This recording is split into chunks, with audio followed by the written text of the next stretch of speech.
Hi guys, welcome to my second channel Mohojos Farooq Official. So guys, আজিৰ এই ভিডিঅ'ত আপোনালোকক দেখাম দুটা সুন্দৰ মহ দুইটা মহে একদম স্বাস্থ্যৱাদী বহুত সুন্দৰ হৈ আছে সো মহ দুটা আপোনালোকে দেখিলে গম পাব আৰু স্বাস্থ্যৱাদী কেনেকৈ হৈ আছে চাব আপোনালোকে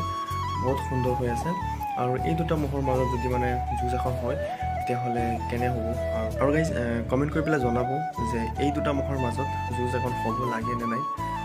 আপোনালোকে কমেণ্ট কৰি পেলাই জনাব আৰু আপোনালোকে কমেণ্ট কৰি তেতিয়া ভাল লাগিব আৰু এইটো মোৰ মতামত হয় মোৰ মতে এই দুটা মহৰ মাজত যুঁজ এখন হ'লে বহুত ভাল লাগিব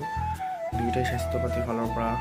বয়সৰ ফালৰ পৰা শিঙৰ ফালৰ পৰা সুন্দৰ হৈ আছে সকলোৱে চাব আৰু যিসকলে নতুন সকলোৱে মোৰ এই চেকেণ্ড চেনেলটো ছাবস্ক্ৰাইব কৰি দিব আৰু এইটো চেনেলত মই নতুন নতুন ভিডিঅ' দিম যুঁজৰ সময়ত যুঁজৰ ভিডিঅ'সমূহ এইটো চেনেলতে দিম আৰু আপোনালোকে চাব চ' সকলোৱে ছাবস্ক্ৰাইব কৰি বেল ন'টিফিকেশ্যন অন কৰি দিয়ক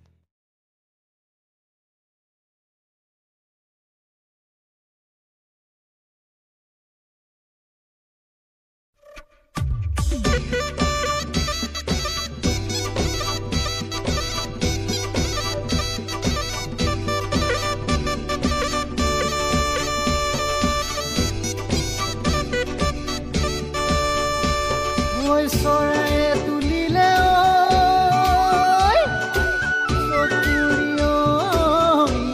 পোৱালি ঐ গছৰ ডাল শুৱনি কৰি ঐ তোমাকো তুলিলে ঐ তোমাৰ বোপায়ে মোৰে ঘৰ শুৱনি কৰি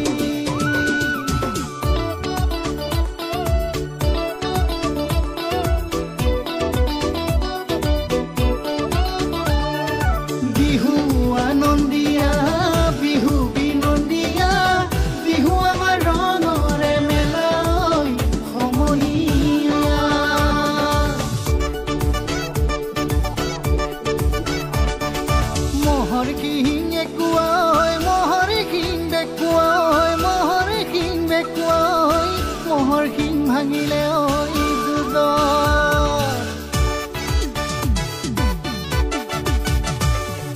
তোৰে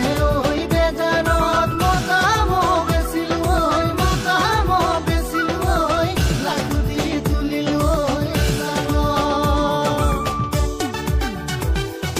পহিলা মাঘতে আহতা গুৰিতে পাতিছে মহৰে যুঁজ কেৰেলা ককাই আতি আতি বান্ধি বুৱালে সমন্বয় খোজ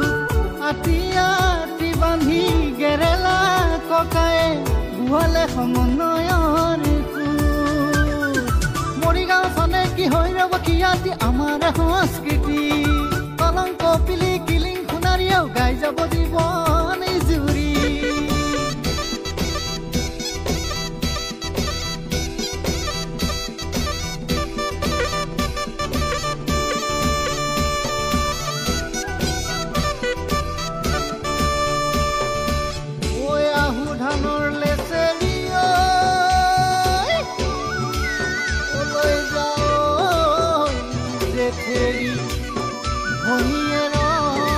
খবৰ লৈ যা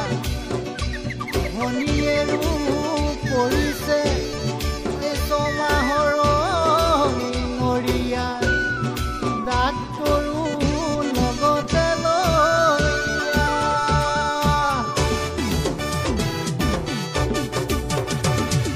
মাঘৰে দুমাহীত মেজি জুই জ্বলাই লৈ সেৱা ভাগ কৰো গোবিন্দাই